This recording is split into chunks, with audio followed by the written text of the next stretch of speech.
ang mga best example niyan is portfolios, Pwede ba newspaper? presentation, Thesis, ma'am. ha? PowerPoint. Based learning, ha?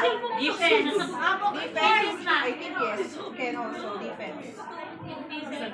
Kasi on actual, that they need, kung actual siya, di ba ang portfolio is Reporting, ma'am. pwede natin, Illustration.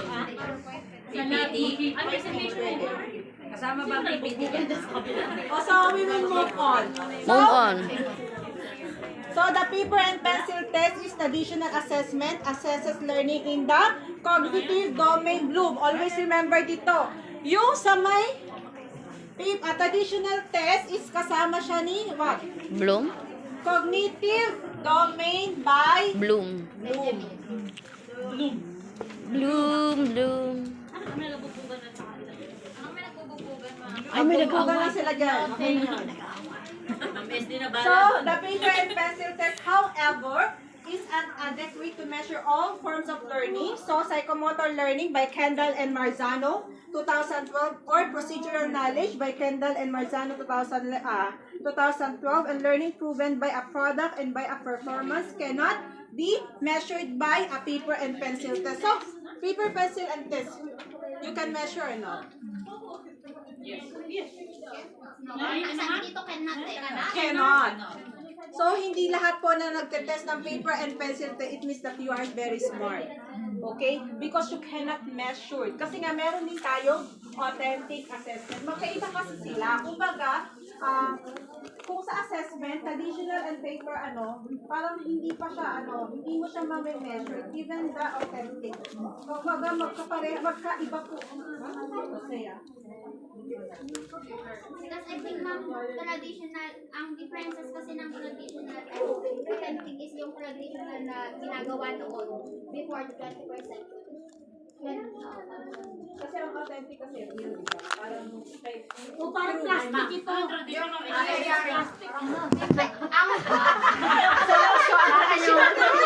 Traditional is written. Written. Authentic is actual. Kung nasisid mo ba sa sarili mo, lahat ng learning mo. Kaya doon, Manilios! Harap mo dito. Psychomotor is under with the authentic assessment. Ay, Tatandaan yun. bakit? Ang cognitive kasi, Kikita yung mukha. ay traditional assessment. Okay? Ang psychomotor. yung tama ba yun, ma'am? Yung ano? Tama naman. Normally naman kasi, traditional assessment, this is based on writing talaga, di ba? Traditional, yan yung before the 20th century. While the authentic is real, we need to perform. Okay? Next words, ma'am. Yan ang makikita yung ano mo. Yan ang makikita na nag-job ka Sa authentic, ma'am, is Sorry. sige. Yung parang ang pagkakaintindi ko sa authentic is gagamitan mo siya ng physical. For me, ma'am, authentic assessment is doon mabe-base if knowledgeable ka ba sa learning mo. Yes, in terms of cognitive. Malay mo kasi ang traditional means introvert eh. Ayaw nila ng what? Ayaw nila ng presentation. Pero both. Traditional, introvert, extrovert. Pero at the end of the day, ma'am, parang yung traditional at yung authentic, pareho pa rin.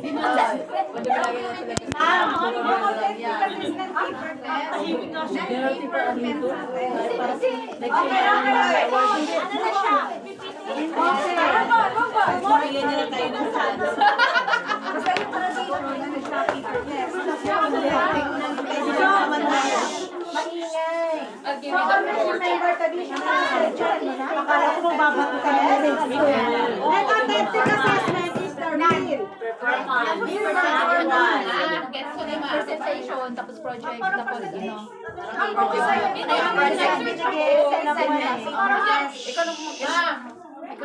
Kasi doon sa pagkakaiba ng authentic tsaka traditional, yung authentic daw is a shown knowledge has multiple meanings. Pero yung traditional daw, as yung knowledge siya sa single meaning. Kaya nga sinasabi ko sa inyo, di ba, cognitive domain siya by performance. But normally, is the authentic kasi is you need to perform. That is real. Higher level daw siya, ma'am. Pero yung traditional po, lower level ng Bloom's theory. Kasi po yung authentic daw, higher level daw siya ng Bloom's learning theory. Yeah, yung traditional daw is lower level. Okay pala mga traditional, mga lower level, right? So assessment is for level Sana ma'am, sana hindi na makakasagot kayo sa midterm. Sana yun ma'am. Nagalit na ako. Presentation level maganda. Ma-perfect mo. Shotay.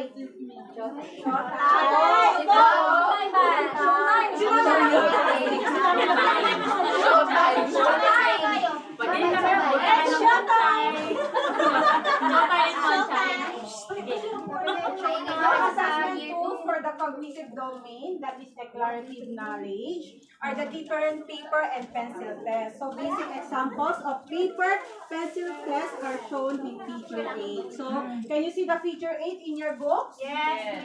So selected response, that is alternate response, matching type, multiple choice. Bakit selected? Because you need to select yes. Yes. Okay. So yun lang yun. So constructed response, ang example response, short answer, essay, or non-restricted, and problem. Why constructed? Kasi ito kayo lang eh. Kasi Hindi lang siya. Diba? Yes.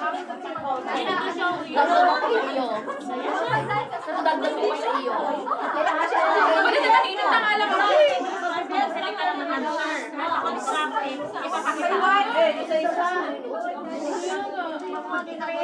So, example of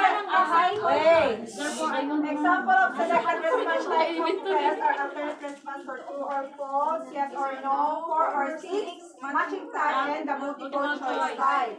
While the constructed type of test or the completion type, fill in the blank, short answer, essay, and problem solving. So, this will be discussed in greater detail in chapter 5. Sasagutan mo din. Oh, meron pa daw. Pipili ka. Okay? Sasagutan ba? Sabi niyo, di ba?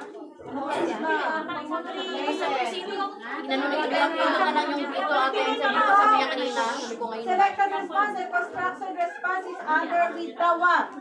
Authentic assessment. So, sa likod naman niya sa page 50, examples of authentic assessment tools are the demonstration of what have been learned by either a product or performance. So, examples of products are reports, papers, research projects, and reviews. Okay, example of performance tests are executing steps of tango, delivering a keynote speech, opening a computer, demonstration, teaching, and etc. So, ano batasan nyo ng product? Yung product, yung Kalabasan. pangan natapos na ng parang result. Ha? Yeah, result. But this is like a written. Kita nyo ba ang written research na written? That you need to be while the performance, you need to perform. Okay? Kasi may tanong. Oo, di ba? Kasi kailangan mo i-apply sa self-promotion. Yes, gagalaw ka. So, okay na tayo. We will move on to portfolio. O, di ba? Hindi na tayo hihinga. Wala nang hihinga. So, what is portfolio? Portfolio po. Ay, ito na lang. Portfolio falls under non-paper and pencil test. A portfolio is purposely collection of student work or documented performance, like video of dance, that tells the story of student achievement or growth. The word purposeful implies that a portfolio is not a collection of all students' work. It is not just a receptacle for all students' work. The student's work that is collected depends on the type of purpose of portfolio you want to have. It can be a collection of products or recorded performances or photos of performances. So, portfolios can be classified according to... Ma'am, may ano ma'am? Uy,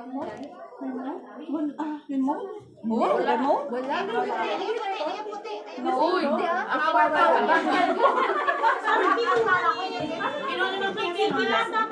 Dito. Wala dito. Ayun. Ay, Justin! Justin! May ano din pala dito, ma'am. Oh, may pen din. Ay, may pendant ako. Bumili pa ako, di ba? Okay, may binili ko naman po. Okay, we will move on. So, ano ba yung portfolio? Ito yung collective. So, what is portfolio? Authentic or the, authentic or traditional? Authentic. Ah, portfolio is authentic, traditional. Ah, traditional, you are wrong. Kasi sinuwat mo na yung kanina kami. Non-paper assess. Ma'am, sinuwat mo na yung kanina dami. Authentic assessment. Authentic nga. Kasi sinuwat mo na yung kanina. Kaya at least you are clear by that one. Ang ganda ng expression niya, alam ko naintindihan. Actually, we have many types of portfolio. Actually, but of course, working or development portfolio, normally, we just use this one in like the resume, the work or working. Normally, you can see from work. Resume, what else? CV also can also use, di ba, yung mga meron sa may Canada is like, ano ba yung sabi? CV din ang ginagawa nila, tapos may parang, IELTS exam yun. So a working portfolio is so named because it is a project, so it will include in the works. So related just to jobs if you want to apply. Okay? So a good portfolio demonstrates an individual development and growth over time. So, siyempre, di ba? Sometimes, natapos tayo sa isang job. So, nagbabago na naman tayo ng ibang job. So, maybe, marami tayong ilalagay sa portfolio. Sa CV or resume or biodata. Ha? Actually, this is type of portfolio. Under pa rin siya na. Portfolio ito talaga. Ang IELTS belongs sa authentic. Hindi siya. It's a tradition. That is ano. Authentic na parang authentic nga. Exam, di ba? Kasi may actual siya. May speaking din siya. May written. Pwede din siya sa authentic. Pwede. Authentic ang ano. Kasi may written din siya. Pwede both na lang. Pwede both siya. Eh, magtuwa na naman kasi sa ano siya, ma'am, sa 20% lang na siya. So, authentic na siya. Kasi ano, Kasi bago below level kasi ma'am, bago lang din ang ulit. Ay, Ay, bago na. Hindi siya belong sa sa traditional kasi parang nga sabi ni mo. slow level, below level, ang traditional. So, Kumbaga, ano na siya, authentic na Traditional. siya, ma'am. Nakita ko yung meeting ko nung wala. So, authentic siya, ma'am. Both siya. Kasi sabi sa traditional, slow level. Kasi meron din part Okay, I ask now is, ano na siya, focus sa authentic. More on authentic siya. Higher level. 60% authentic, 40% Parang 50-50, traditional. ma'am. Pwede kaya nga, meron din kasi siyang meaning. Kasi Kasi ang yes, IELTS, ma'am. ma'am, Meron din kasi critical. Yes. kasi ang IELTS, kasi international language yun. So, meron siyang speaking, listening. Pero bago lang ano. Di kasi bago lang siya. Bago lang So, authentic siya. So, for sa akin, pwede may siyang both. written siya. Ma'am, may written kasi siya. May listening. May listening. No, kasi nung nag-exam ako, listening. Lahat nandun. So, pero naririnig sa iyo, bago lang. Bago kasi siya. Ano natin, Google is not the answer. Authentic yung IELTS. Okay? End of discussion about the IELTS.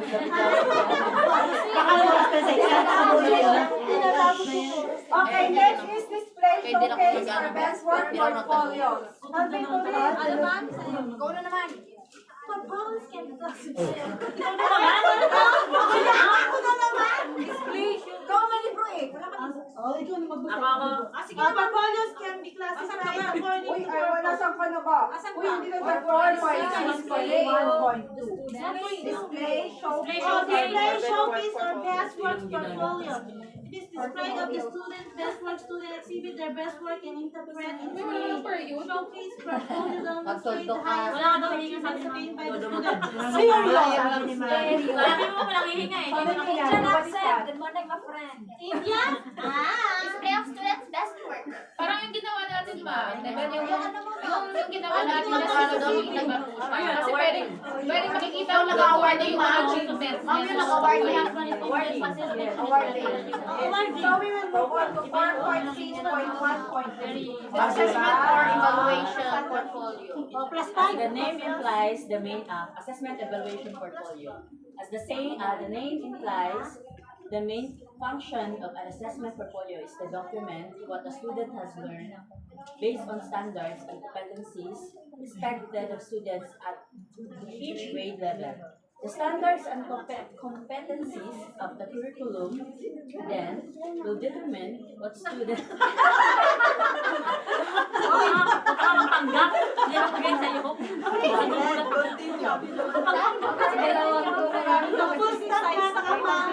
Saglit lang nga, don't interrupt me, please. What students select their portfolios. The reflective comments will focus on the extent to which they believe the portfolio interests demonstrate their mastery standards and competencies. So what does it mean? It doesn't mean Yes, for example. For example, For example, you want an example? Okay, I will explain to you. ikaw rin yung Tagalog yan, ha? For example, the standards competency specifies pursued narrative.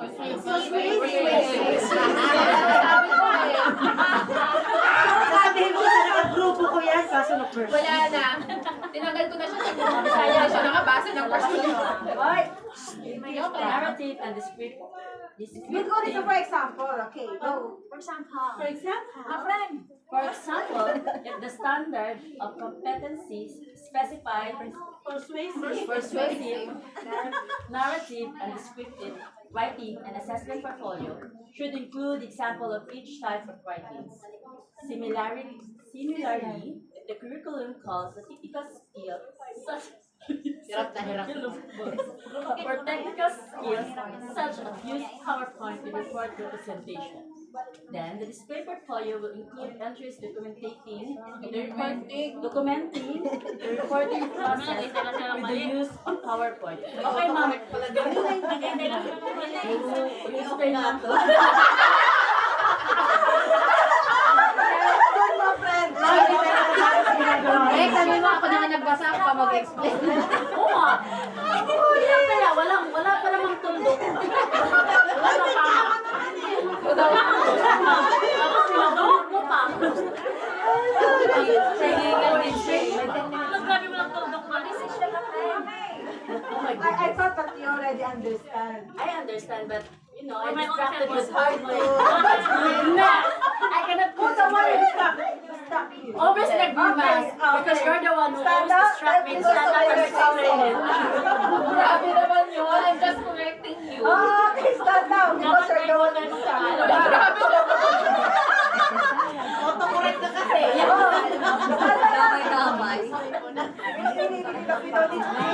Sa susunod, huwag tayo makikialam. Based on the example, ano yung naintindihan mo? Because you're the one who distracted.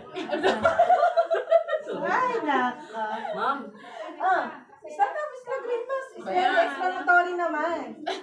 Kaya rin sa green. Kaya na yan. Go, Lagrimas. Go, Ako lang yan sa 6 ikaw na. I will example the PPT. PowerPoint.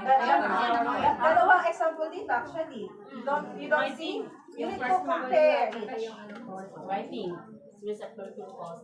Skills such as use of PowerPoint. Just typing. Portfolio.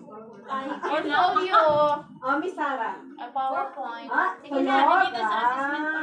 So for example, they are asking for a technical skills. Technical skills include the competency to use the PowerPoint. So you have to represent your report using the PowerPoint. Because if you are reporting, you can also report just by reading the book or just by doing a research work. But this one they ask for a technical skill, so you must comply for the PowerPoint presentation. So PowerPoint presentation means that you need to use the Technology. technical skills. Internet.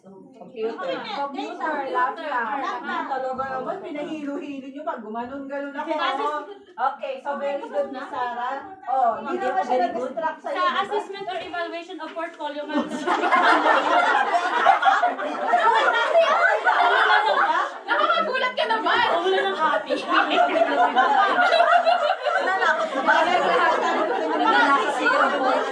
Sa portfolio sa writing,